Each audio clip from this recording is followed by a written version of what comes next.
মোটা অঙ্কের বেতনের লোভে অল্প খরচে রাশিয়ায় গিয়ে যুদ্ধে নামতে হচ্ছে বাংলাদেশের অনেক যুবককে। সম্প্রতি রাশিয়া ইউক্রেন যুদ্ধে সেনাবাহিনী প্রশিক্ষণ ক্যাম্প থেকে ফিরে লোমহর্ষক বর্ণনা দিলেন মেহেরপুরের 4 যুবক। কাজের অনুমোদন ছাড়া রাশিয়া যাওয়ায় বাধ্য হয়ে যুদ্ধে নামতে হচ্ছে তাদেরকে।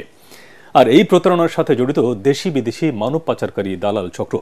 মেহেরপুর প্রতিনিধি পাঠানো তথ্য ছবি নিয়ে আরো জানাচ্ছেন শরীফুল ইসলাম। হামলা হয়েছিল, ওইখান থেকে আপনার একটা ওই মোটর সেলের একটা সেল এসে এখানে বিজ্ঞাপন করছিল। রাশিয়া ইউক্রেন যুদ্ধে আহত হয়ে মস্কোর একটি সামরিক হাসপাতালে কাতরাচ্ছেন গাজীপুরের আবু সুফিয়ান। রাশিয়ার হয়ে লড়াই করতে গিয়ে পায়ে মর্টার শেল ও শরীরে গুলিবিদ্ধ হন তিনি। জানান, ইউক্রেনের সাথে যুদ্ধে বাংলাদেশিদেরকে ফ্রন্ট লাইনার হিসেবে ব্যবহার করছে রুশ সেনাবাহিনী। অথচ ভালো কাজ দেওয়ার কথা বলে তাকে রাশিয়ায় পাঠায় একটি রিক্রুটিং এজেন্সি। এভাবে তার মতো অনেকেই পুতিনের দেশে গিয়ে হচ্ছেন প্রতারিত। আমাদের বাংলাদেশ থেকে বলছিল যে যেহেতু সেনাবাহিনীর ক্যাম্পের কাজ, আপনারা যাওয়ার পর আপনাদের সাধারণ একটা ধারণা দেওয়ার জন্য একটা ট্রেনিং করাবে, আপনারা ওইটা ট্রেনিং করে তারপর আপনারা চাকরিতে যোগ দিবেন। আমরা এখানে আসার পরে যখন ট্রেনিং এ গেলাম, ট্রেনিং এ যাওয়ার পরে রিয়েলাইজ করলাম যে না, আসলে আমরা এখানে ক্লিনারের কাজে আসি নাই, আমরা আসছি সেনাবাহিনীর একদম সামরিক বাহিনীতে, বেসামরিক বাহিনী হিসাবে। তখন আমরা কন্ট্রাক্ট বের করে একটা ট্রান্সলেটর, গুগল ট্রান্সলেটরে ট্রান্সলেট করে দেখলাম যে হ্যাঁ, আমরা সামরিক বাহিনীতে বেসামরিক সৈন্য হিসাবে যোগ দিছি। গেল নভেম্বরে একই এজেন্সির মাধ্যমে রাশিয়ায় গিয়ে দেশে ফিরেছেন মেহেরপুরের শিলন, মফিজুর, সোহেল, আশিকুর, নারায়ণগঞ্জের অলিদ এবং নোয়াখালীর মুরাদ ও রাহুল।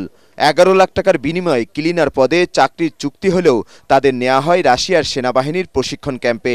সেখানে জোর করে রুশ ভাষায় একটি চুক্তিপত্রে সই করানোর চেষ্টা করা হয়।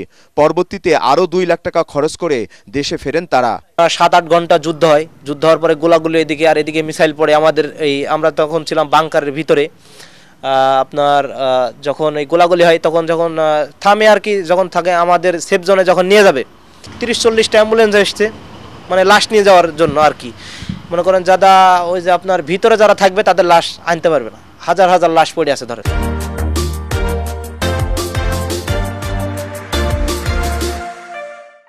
ভাত নাই, তাহলে তাদের শরীর কিভাবে চলবে? যুদ্ধ করা তো পরের কথা, এই শরীরই তো চলবে না, তো যুদ্ধ করবে কি করে? এখানে যুদ্ধে 30 কেজি 40 কেজি ওজন, এই জিনিস বই নিয়ে বাড়বে কি করে?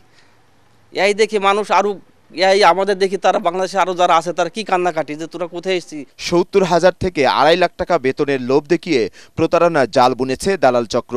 দেয়া হচ্ছে ওয়ার্ক পারমিট।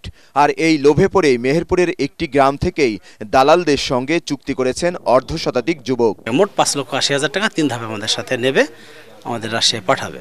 এবং যদি আমাদেরকে রাশিয়ায় নিতে ব্যর্থ হয় 5 মাসের ভিতরে, তাহলে এখানে ক্ষতিপূরণ সহ 10 লক্ষ টাকা দেওয়ার একটা চুক্তিনামা করা আছে। ওরা বলছে যে তোরা আর্মির ক্যান্টনমেন্টে গেলে ওখানে ট্রেনিং করতে হবে 20 দিন। ট্রেনিং করার পরে তোদের $8,000 দেওয়া হবে। তখন এর এত টাকা দেবে, আমাদের কি কারণে দেবে, এটা সন্দেহ হইতেছে। তখন আমাকে বললো যে মামা এই ব্যাপার, আমাদের মনে হয় ওরা ট্রেনিং করে আমাদের যুদ্ধই নামাতে পারে। দালাল চক্রের খোঁজ করতে গিয়ে 2টি এজেন্সির কল রেকর্ড ধরা পড়ে পুলিশের হাতে। এদের সন্ধানে কাজ করছে আইন শৃঙ্খলা বাহিনীর একাধিক দল। আমরা দেখতে পেলাম যে তারা একটু ভীত সন্ত্রস্ত আছে, এই ব্যাপারে মুখ খুলতে চাচ্ছে না। এটার পেছনে হয়তো এরকমটা হতে পারে, তার যে টাকাটা পে করেছে যদি মুখ খোলে, সে টাকাটা হয়তো তারা ফেরত পাবে না, বা যে রাশিয়া যাওয়ার চেষ্টা করছে সেটাও হয়তো ব্যাহত হবে। এই সব কিছু চিন্তা করে তারা আমাদের সামনে মুখ খুলছে না। আমরা আমাদের ওয়েতে আমরা চেষ্টা করছি। মানব পাচারকারী এই দালালদের চিহ্নিত করে শাস্তির আওতায় আনতে না পারলে প্রতারিত হতে পারেন আরও অনেক যুবক। Bureau report, ATN Bangla.